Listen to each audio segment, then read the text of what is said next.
Et donc on va faire donc, les observables et les théorèmes fondamentaux. Donc là, c'est vraiment très très important.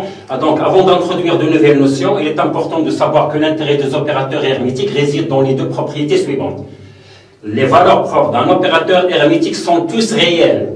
C'est-à-dire, alors, si A égale à A+, nous avons A psi égale lambda psi, ça veut dire qu'il faut avec lambda appartenant à l'ensemble R. Donc, ils doivent être réels. Démonstration.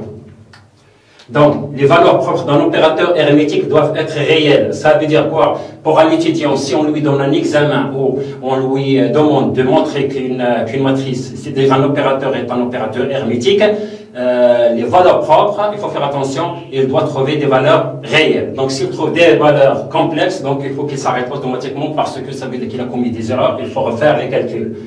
Donc, démonstration. Donc, A psi égale à lambda psi. On a écrit l'équation aux valeurs propres.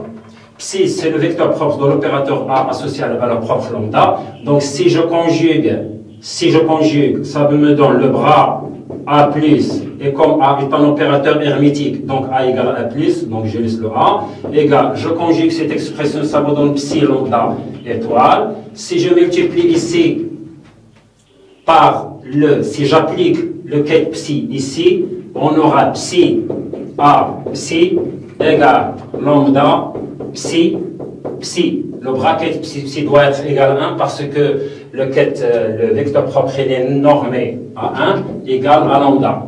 De la même manière, je vais appliquer le quête psi à droite ici. On aura psi A psi égale donc lambda étoile, je la sors ici, ça vous fait psi psi. La même chose, le bracket ou le produit scalaire doit être égal à 1, ça veut dire égal lambda étoile. Quand vous avez la même élément, la même écriture, la même matrice, il faut que lambda égale à lambda étoile. Donc cette démonstration veut dire que les valeurs propres d'un opérateur hermétique doivent être réelles.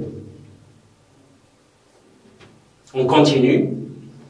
Deux quêtes propres associées à deux valeurs propres différentes d'un opérateur hermétique sont orthogonaux. Je répète doucement parce que c'est important. Deux quêtes propres ou deux vecteurs propres associés à deux valeurs propres différentes d'un opérateur hermétique sont orthogonaux.